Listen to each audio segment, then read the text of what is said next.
Whew, okay, I've been waiting for this video for a while now, but the day is finally here. I finally got to play a fantastic game and get to share this game with you all that I think everyone needs to give a try, even if you already have, because it has been out a couple years. But that is right, today we are taking a trip back to feudal Japan, and I'm talking about the Ghost of Tsushima. The Ghost of Tsushima. Or Tsushima. I'm bad at pronunciation, don't come at me. But you know, I've had like 3 or 4 people telling me to play the game ever since the game's release, pretty much. Telling me it's their favorite game ever, it's one of the best games, it should have been Game of the Year, but you know, being a PC gamer, I never really got around to it. Now that I have finally played it, now that it's on PC, I have absolutely fallen in love, and I am so happy to be talking about it today. But this video is definitely long enough, so let's just get right into the Ghost of Tsushima. Okay, so first things first, let's take a look at the PC release before getting into my thoughts on the actual game, because yes, Ghost of Tsushima actually released a few years ago on PlayStation 4, and it went to PlayStation 5, whatever, but it was a PlayStation exclusive. And seeing that I made the switch to PC a couple years ago, right before the game came out, I never really got around to playing it. And I couldn't make any vids about it without playing it. But that does not mean I haven't been super excited and just waiting for this very day. I've been looking forward to this. But with that recent release on PC, I thought how perfect to get a video out where I get to talk about the PC release and the game in general.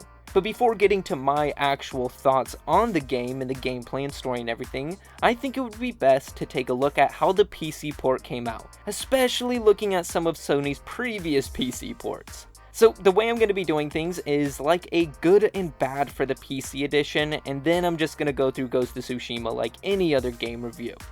But now, skirting things over to the best parts, you know, the good of the Ghost of Tsushima PC port, and surprisingly for a PlayStation game on PC, there are quite a lot of good things to talk about. So I'm gonna quickfire things off my list. I'm sorry if it gets a little jumbled around, but right off the bat, the download was great. Same thing for Helldivers 2. And before you are all like, what does he mean? I don't even know what that means. No one knows what it means. I'm just saying, the download was just good because it was nice seeing a compressed, not a million gigabytes file downloading that, yeah, I don't know, you know what I mean. I just appreciated that. But the next thing is all of the different PC settings. They are all super welcome, and another thing that Sony has been doing really well when it comes to PC ports. You know, some console games that come to PC don't get all those settings and you're just kind of stuck, but it's become a more generalized thing. I don't know. We even get to see both NVIDIA and AMD frame generation.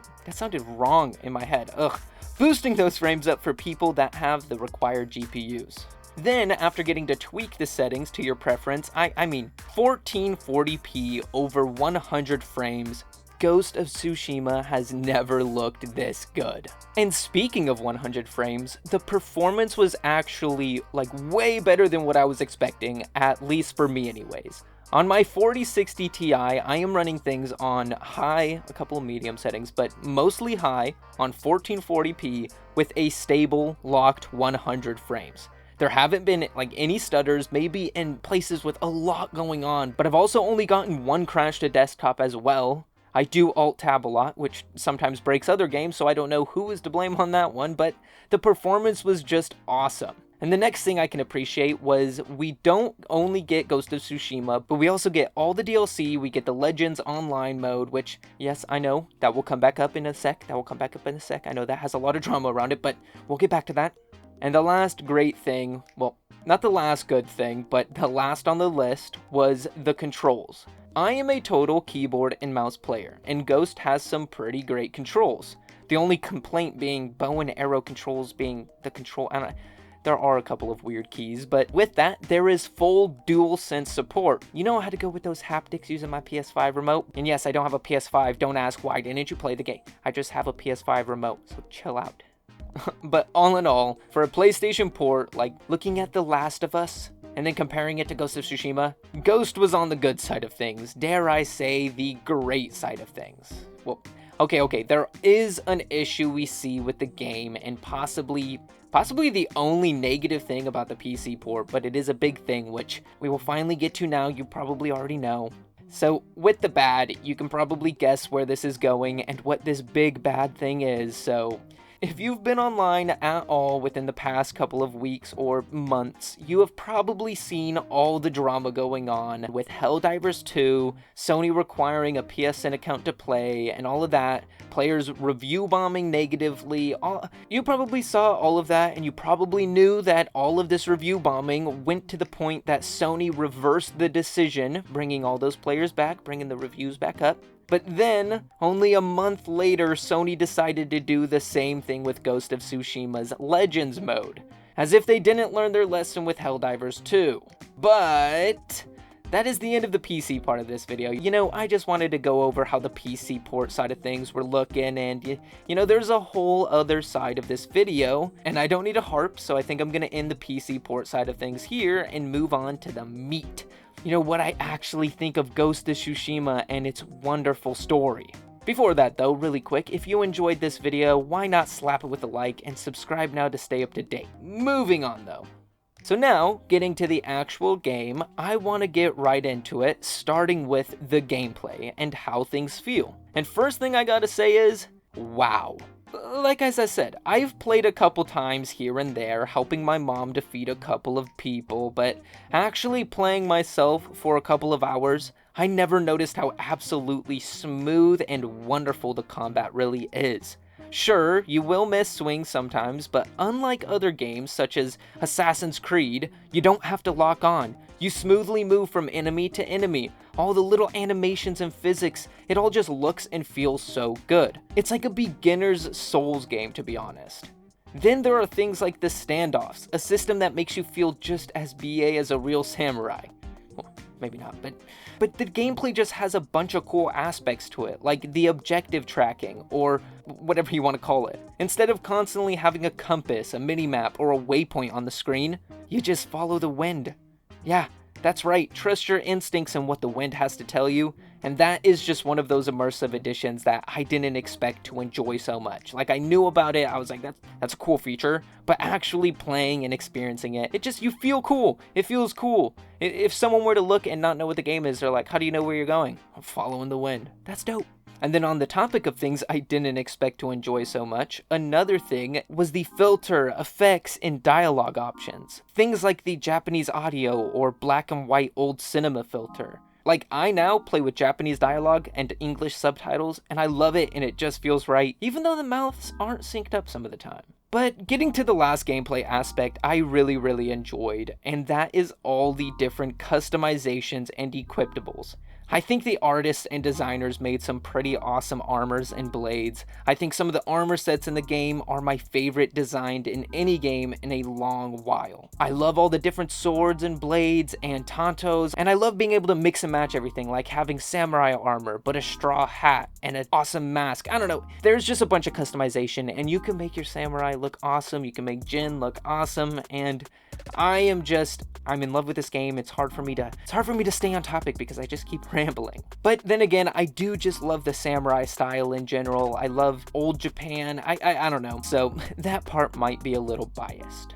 But now with me trying to keep things quick, I'm gonna shift off gameplay and on to the next best thing, the graphics and the world design. So I've been told by a few people that Ghost of Tsushima is one of the most beautiful games they've played, and that was multiple people who've told me that. And it wasn't until I explored the island myself for a little bit that I actually understood how, like, beautiful this game is. Now, graphics are one thing, and they are absolutely popping off, especially with my new 4060 and HDR monitor. Like, I was freaking gobsmacked, walking through forests, leaves covering the ground, and watching those leaves pick up behind you or your horse, or when the wind physically lifts them up into little leaf tornadoes. It's just spectacular.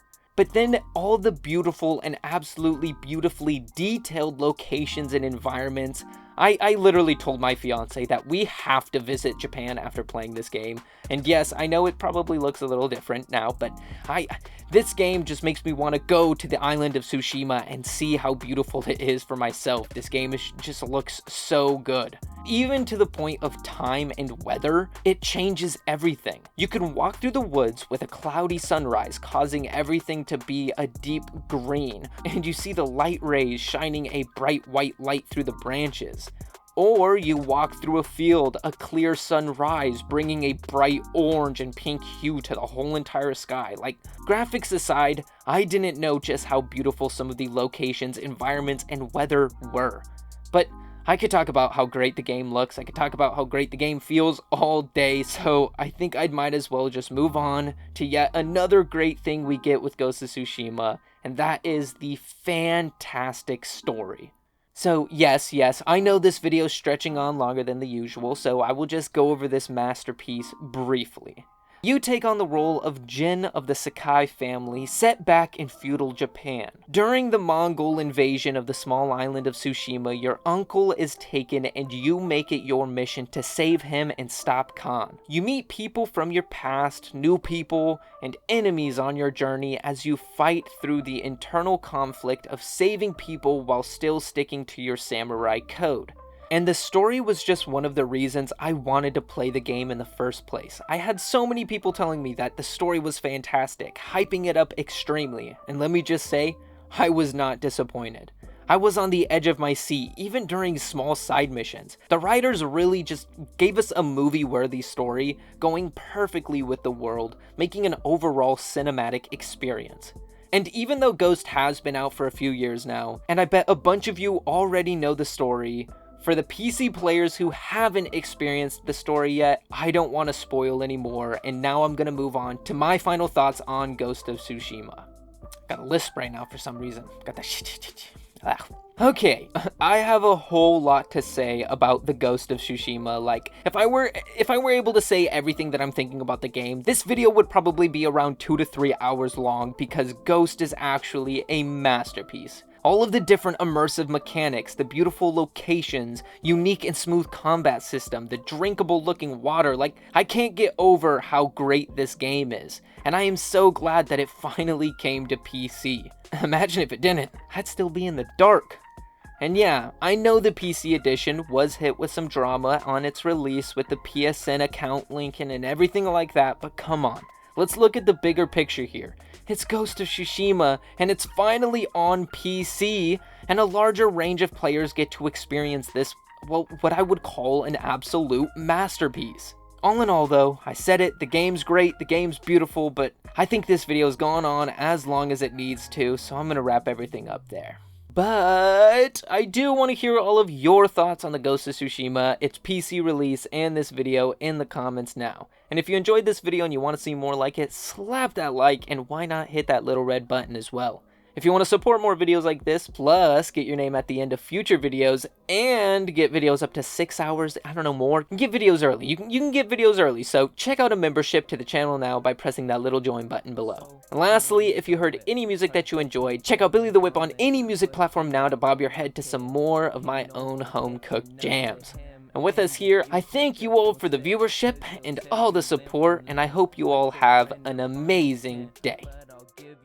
One tip, things get dim when the boy gets grim. Play it like a game, but I don't see no squiz. Searching for the fame, but I don't get no hits. That's okay, but imagine if I did. Life would be so different. It would be such a trip. Take a CC, I don't sit, always doing flips on the track in my spit.